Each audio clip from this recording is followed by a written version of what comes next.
camino quiero decir, la conducción, tuve que hacer un poco larga porque tuve que pasar a hacer una vuelta antes. Entonces, venía oyendo Radio Universidad. Y de pronto aparece, oigo, ¿verdad? Me anuncian la sinfonía número, la cuarta sinfonía de uno de los hijos de Johann Sebastian Bach. Siempre interesante, nunca son tan interesantes como el papá, parece que todos los hijos de él. Los conciertos de Brandenburgo. Sí, claro, nada, pero bueno, pero no, sin entrar en deméritos, ¿verdad? Y el asunto es que de pronto ya a mediados de la ejecución llego a la conclusión. Esto me digan, es una blasfemia, lo que quieran, pero quedé convencido, como melómano, no como musicólogo, porque no estoy muy lejos, de que el jarabe de tapatío lo inventó ese hombre. Eso está ahí. Y dice uno, bueno, no se trata de decir que a México no iba a llegar eso por Claro. No es accidente No. Pero mira, era tan evidente que digo yo, me gustaría consultarle a un musicólogo para que me diga algo sobre este asunto, porque efectivamente hay una gran cantidad de obras musicales donde uno encuentra la sonoridad específica de la música turca o húngara y ese tipo de cosas, ¿verdad? Y hay una de Bach que es exactamente los tonos del himno nacional de Costa Rica. A propósito, de Bach, yo eso lo he oído, claro. A propósito de música, en actos oficiales se toca una musiquita que es en honor a la bandera. Sí. ¿Verdad? Pero no en honor al pabellón nacional. Pero el pabellón nacional es diferente. Sí, claro. El pabellón nacional es la integración de la bandera y el escudo. Sí, claro. Y la bandera tiene su propia música. Sí. No, pero el pabellón sí tiene. Esa que te estaba diciendo. No, esa es la de la bandera. Esa es la que tocan. Esa es la bandera. Yo creí que era el pabellón. Y se lo tocan al pabellón. Bueno. De pronto valdría la pena. Bueno, lo que pasa es que las autoridades culturales y educativas de este país que convoquen a un concurso para hacer un himno, una parte musical al pabellón. Y si es del caso, hasta una letra. Bueno, ahorita yo no recuerdo si existe la letra del pabellón, pero... Yo hubiera jurado hasta este momento que eso era del pabellón. No, yo es que le he puesto porque cada vez que entran y van a subirlo, tocan eso. Pero esa es el himno de la bandera. Esa es la bandera. De blanco, azul y rojo. Jamás ningún sol rojo, etcétera. Ahí va. Bueno, pues esa es la bandera. Pero bueno, que no tocan la parte ligera, después de eso no la lo banda tocan. bucanera. Sí, por es eso. Para la bandera. Por eso, no, pues no llegan ahí. No, a veces llega, a veces, bueno, más o menos la mantiene, pero esa parte, esa estrofa. Sí, la banda bucanera, claro, llegó a tu sombra. Es menos grave que el caso del himno de España. ¿Qué? Busca la letra del himno de España. No existe. No, hombre. Si me lo decís, tal vez me acuerdo. No, pues es que no existe. En el caso de Bélgica era muy vacilón. Yo viví bastante en Bélgica y bueno, yo me comportaba respetuosamente cuando tocaban el himno de Bélgica. Era de Flandes. Pero mis compañeros, todos flamencos y balones y francófonos de Bruselas, decían que era el himno de la pomme, de la manzana. Porque hay un himno que tiene letra en flamenco, en balón y en francés. La gente se limitaba a hacer pom, pom, pom, pom, pom, pom. Y entonces y algo similar ocurre, entiendo, en Canadá. A mí no me tocó nunca. El himno de la manzana, qué bueno. Sí, pom, claro. pom. Claro. Sí, eso. Tal vez los himnos para empezar a hacer el mundo más pacífico, deberían suprimir sus letras. Porque finalmente, el que más y el que menos le echa su refuercito al belicismo, ¿verdad? Incluso los atenuados como defensa nuestro. de la patria. Sí. En el caso nuestro, en el siglo XIX, el himno nacional, porque la música se hace allá por 1852, por ahí, pero hubo 3 letras. 3 letras. Sí. Y una de ellas era un canto épico a Tomás Guardia. ¿A quién? A Tomás Guardia. Ah, sí. Sí, claro. Es que es muy... el otro día, en una conversación con un gringo, algo me dijo sobre Uber, pero no la No la compañía. no la compañía esa, sino algo y entonces a mí se me ocurrió, por la circunstancia propia de la conversación, de ponerle, ya, el hecho de que la empresa Uber ha empezado a proponer y a ensayar vuelos de taxis sin piloto, por supuesto en aviones, en drones, en drones. Y entonces este señor, el norteamericano, pues me decía que de ahí él no se sentiría muy confiado porque de ahí podía caerle a alguien uno de esos, y las fallas se dan. Yo le decía que igual las avionetas también y los aviones, pero imagínese una ciudad llena de ellos y todo eso me decía. Y te digo, bueno, vamos de una vez a ir imaginando el himno. Flying, flying, Uberales. Uberales. Y casi me manda al diablo. Flying, flying, Uberales. Está bueno. Esa empresa Uber, más allá de la discusión que haya técnica y legal, ha revolucionado las cosas. En el mundo entero. Porque incluso en Costa Rica ahora tienen un Uber Express que lo hacen con motos. Sí, estuve bien. Y es para llevar comidas a solicitud de la gente que contrata, digamos, en tal o cual restaurante, tal o cual empresa que le lleven comida y entonces lo mandan por Uber Express. Sí, así es. Y es súper eficiente, pero además ha generado, digamos, un movimiento económico en las empresas. Ya. Porque además, entiendo yo que no es tan barato el transporte para las empresas. Al final de cuentas, tienen que pagarlo. Claro. Pero es revolucionario desde el punto de vista de la dinámica. Porque, y ese es el mundo. Y al final de cuentas, estamos en un mundo en que ya es como inevitable entender que este tipo de transportes se van a ir imponiendo por la realidad misma. Yo vi una cosa que no me sorprendió, pero me resultó interesante. Había un express de estos en bicicleta. Lo he visto. Sí, he visto. Bueno, ahí también, no hay ningún problema. Un poco más lentos. Un poco más lentos. Vi uno. Sí. En fin, todo eso es válido mientras aguante la tira, porque ahí. Hombre, pero ve, ahí otra vez el clavo está. ¿Cómo? El clavo entre los choferes de taxi que se está incentivando otra vez. Pero digamos, el pleito de los taxistas es aparte de ese otro, porque ese otro no tiene pleito. No, claro que no. Se llama Uber y punto. Se llama Uber Express. Sí. Pero... Uber Eats.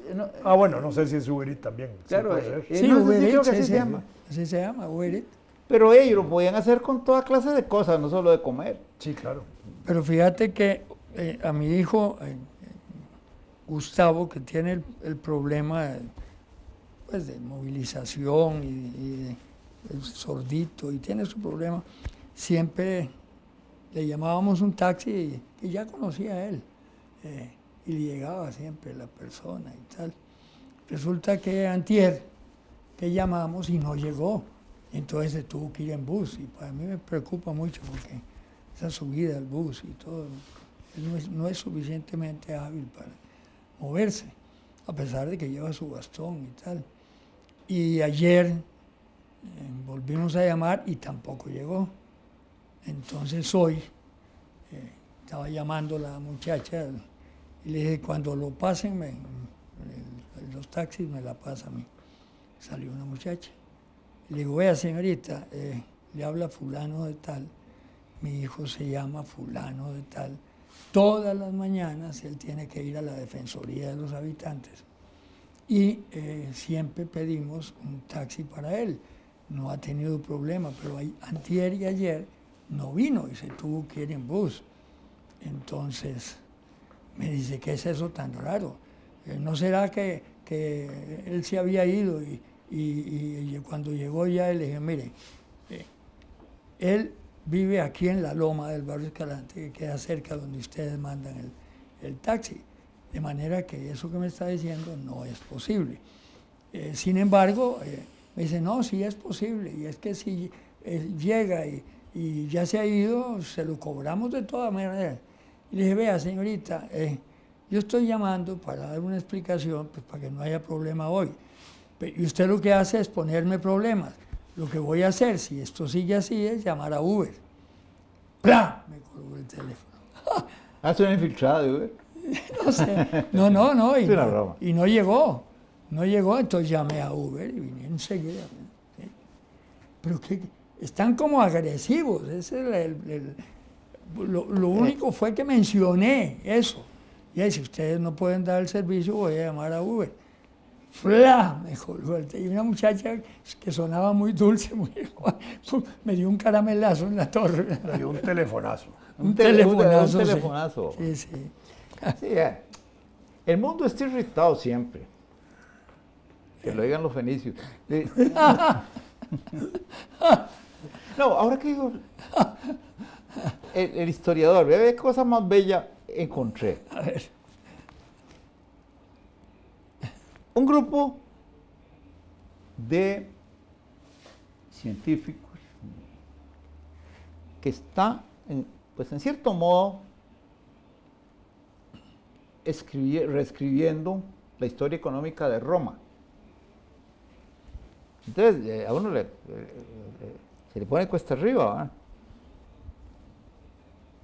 Y fíjate que es de una sencillez el asunto que espanta, porque lo que tienen estos señores es que ellos trabajan, investigan las capas de hielo de Groenlandia. Ajá. Yo estaba hablando de Groenlandia y empecé con Roma. Sí. Entonces ellos sacan un cilindro muy largo de hielo y lo conservan. Y cada capita de hielo representa una época. Y han afinado tanto la puntería que pueden decir con una precisión de 2 o 3 años a qué fecha corresponden ciertas capas. Y usted dice, no, aquí ¿esto cómo me lo voy a creer? Bueno, sí, pero entonces, ¿qué tiene que ver eso? Está en Groenlandia. Es una cosa formidable porque... ¿Qué tiene que ver con Roma? Sí, resulta que en el título hablan de la emisión de monedas en Roma. Ay, ¿cómo diablos se van? Las depositaban en Groenlandia para congelarlas. No. Con métodos muy modernos que hace un poquito todavía no, y que son usuales en la astronomía. Ellos determinan la composición de una capita de hielo muy delgada. En composición en sentido de ciertos elementos, sí, unos sí. 32 elementos se determinan. Y resulta que encuentran que hay hay momentos en que la cantidad de plomo disminuye y en otras aumenta mucho. Y alguien observó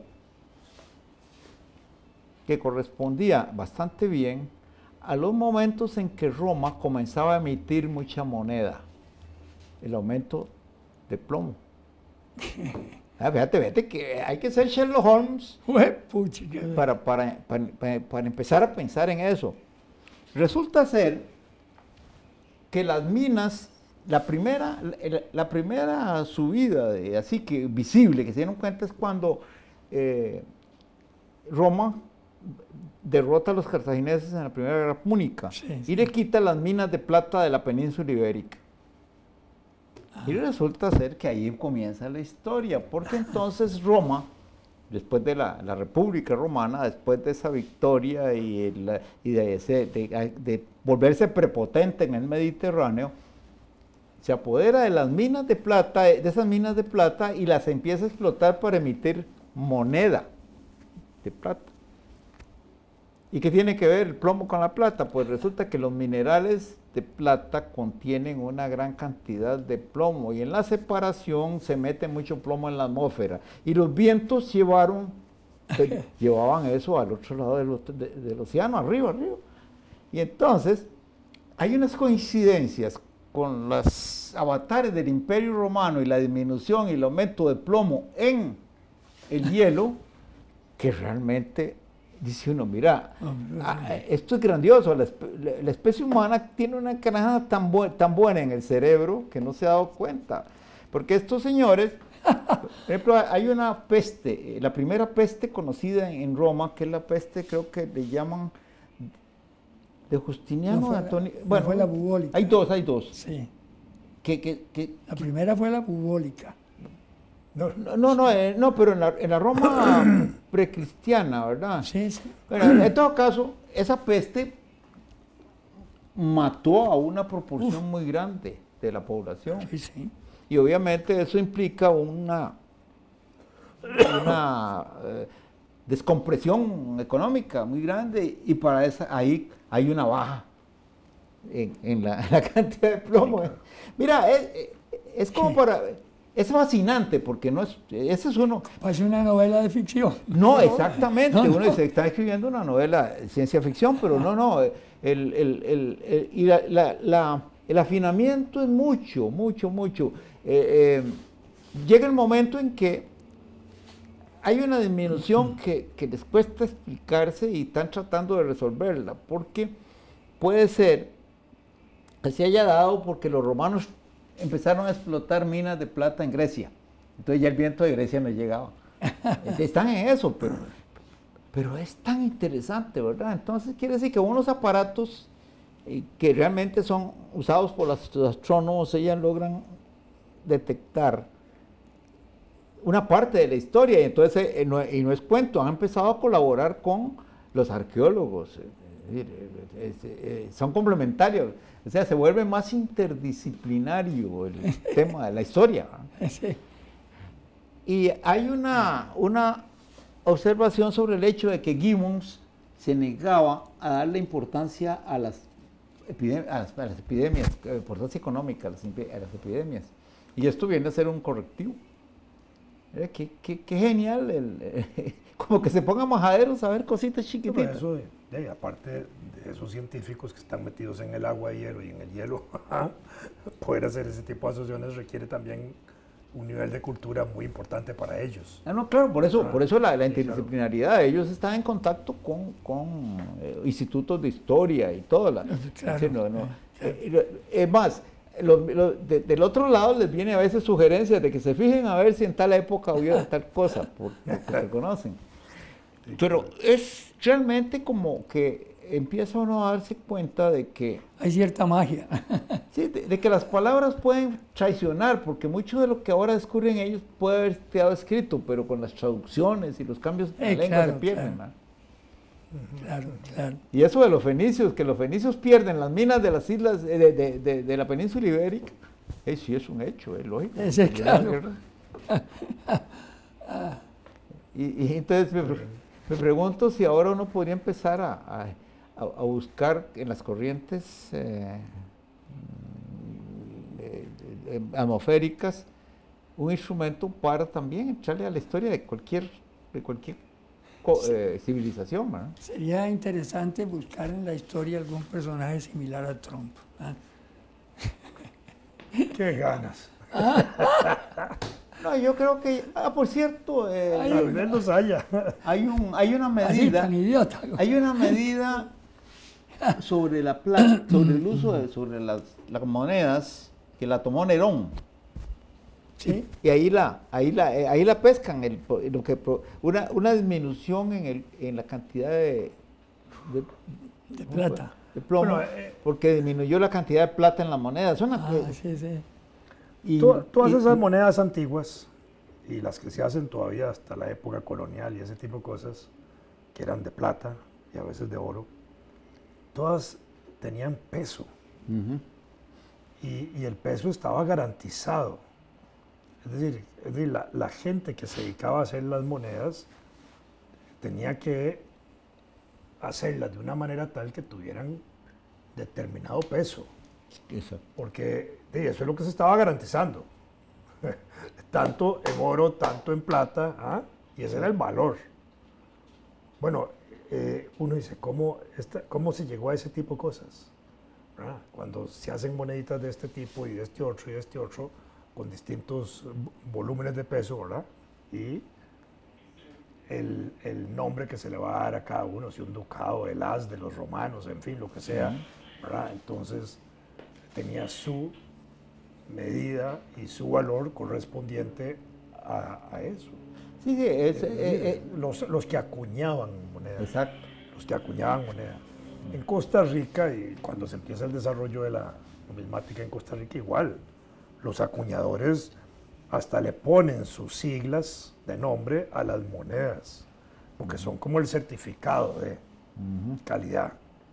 Entonces a veces se encuentran monedas antiguas y entonces la discusión es entre la ¿cómo se dice? Entre la sigla que hay de posible acuñador, ¿verdad? Para ver de dónde, y hasta para ver de dónde provenía, si venía de Honduras, de Guatemala, de Sudamérica, de Costa Rica, lo que fuera. Es muy interesante, ¿verdad? Sí, sí. No, una pregunta que se plantea ahí, que es, digamos, es difícil de entrarle porque uno, como uno no sabe de eso, si esas emisiones de la República Romana y después del Imperio obedecían a una política monetaria. Ahí sí que lo friegan a uno, porque solo ese caso de Nerón es conocido, documentado, que Nerón decretó o aceptó, o le propusieron y lo aceptó, reducir el contenido de plata de una determinada moneda, el as o lo que fuera. Y claro, eso tenía un significado monetario beneficioso para el Estado, claro. Pero en todo caso hacían trampa. Hacían trampa hacían desde trompa, esa época. Ahora. Hacían trompa. Sí. Ya sé de dónde aprendieron a hacer trampa algunos gobernantes. ¿De dónde sacaron la Reserva Federal? Sí, claro. Y uno, en teoría, cualquier billete, cualquier moneda de Costa Rica tiene un respaldo en relación a onzas de oro, ¿verdad? Ya, digamos, es decir, y en teoría uno podría ir con tanta plata al Banco Central y decir, mire, quiero que me cambie esto por oro. Eso es teoría, ¿verdad? Es pura teoría, claro. Sí, claro. Sí, claro. Y así debería ser. De pronto ni hay oro, ni hay arcas. Oiga, que ya lo guillotinaron a usted. No, a mí. A Milcar.